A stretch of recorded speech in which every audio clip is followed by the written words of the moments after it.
Popular front of India यानी कि PFI इन दिनों पूरे देश में विवादों में है। सरकारी एजेंसियों की कड़ी निगाहें हैं, लेकिन सख्ती के बावजूद एक बार फिर उनका खतरनाक एजेंडा देश के सामने आ गया। स्थापना दिवस के मौके पर पीएफआई के नेताओं ने जबरदस्त भड़काऊ बयानबाजी की। प्रधानमंत्री नरेंद्र मोदी के खिलाफ, आरएसएस के खिलाफ ऐसी भड़काऊ बातें कही कि आप सुनेंगे तो आपके होश फाख्ता हो जाएंगे।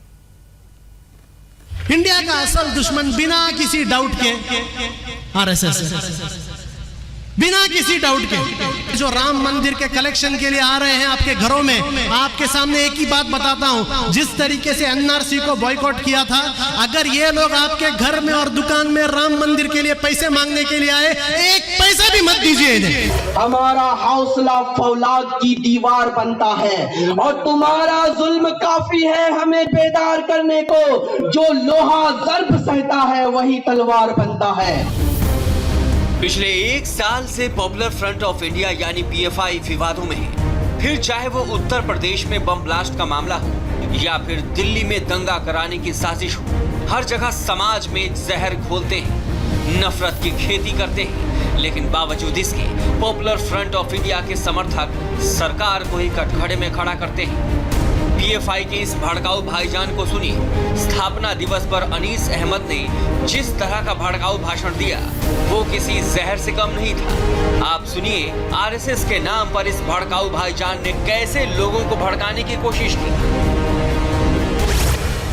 इंडिया का असल दुश्मन बिना किसी डाउट के आरएसएस, बिना किसी डाउट के। इंडिया में अगर कोई कैंसर है, कोविड आया चला गया, पोलियो आया चला गया, इसके लिए वैक्सीन भी आ जाता है, लेकिन आरएसएस ऐसा एक वायरस है जिसके लिए अभी तक कोई वैक्सीन नहीं आया।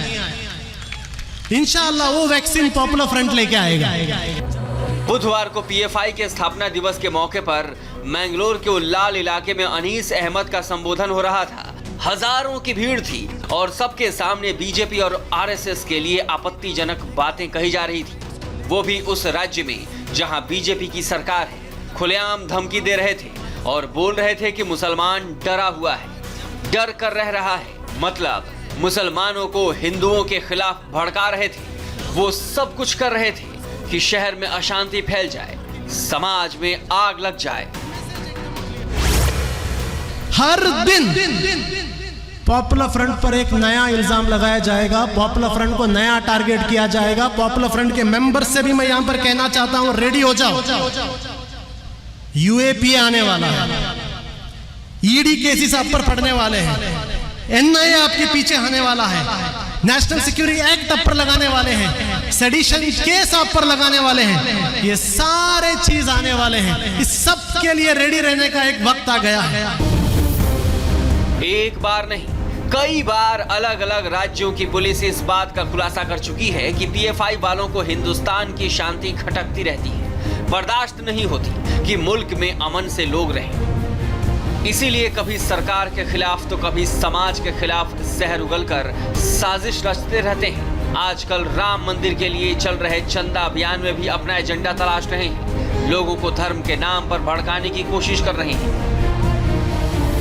आज मैं इस स्टेज से आप सब लोगों को कह रहा हूं, ये जो राम मंदिर के कलेक्शन के लिए आ रहे हैं आपके घरों में, आपके सामने एक ही बात बताता हूं, जिस तरीके से एनआरसी को बॉयकॉट किया था, अगर ये लोग आपके घर में और दुकान में राम मंदिर के लिए पैसे मांगने के लिए आए, एक पैसा भी मत दीजिए इन्हें। 2 दिन पहले यूपी पुलिस ने पीएफआई के 2 कमांडर्स को अरेस्ट किया है। दोनों के पास बम और बारूद का ऐसा जखीरा मिला कि कम से कम एक साथ 15 शहरों में विस्फोट कर सकते थे। लेकिन कुछ लोगों ने कहा कि पीएफआई को बदनाम करने की साजिश है, लोगों को मुद्दों से भटकाने की साजिश हो रही है। अब वो लोग सुन लें पीएफआई का एजेंडा क्या है। मालेगांव हो या फिर उज्जैन, हर जगह लोगों को भड़काने की साजिश। उज्जैन में कहा जा रहा है कि अगर हम अभी खड़े नहीं हुए तो जो हाल जर्मनी में यहूदियों का हुआ था वही हमारा होगा। जर्मन के हिटलर की तरह हर कम्युनिटी को बांट करके मारा जा रहा है। जर्मन में हिटलर ने सबसे पहले एक कम्युनिटी को मारना शुरू किया तो वहां के ईसाई ये समझ रहे थे हमारी बारी नहीं आएगी, दूसरे को मारा। ईसाई पोपों ने आवाज नहीं उठाई, लेकिन जब उनकी बारी आई तो उनके लिए आवाज उठाने वाला कोई नहीं था। पॉपुलर फ्रंट ऑफ इंडिया पहले केरल तक ही सीमित था, लेकिन अब ये धीरे धीरे उत्तर भारत में भी फैल रहा है। नागरिकता कानून पर धरना हो, जेएनयू और जामिया में बवाल हो या फिर हाथरस में हिंसा की साजिश, सबसे पीएफआई के तार जुड़ चुके हैं।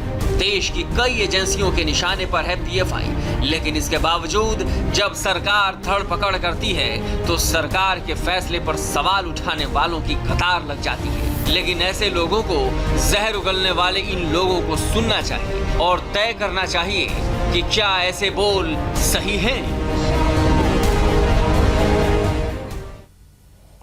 2 महीने में दूसरी बार आज प्रधानमंत्री गुरुदेव रविंद्रनाथ टैगोर की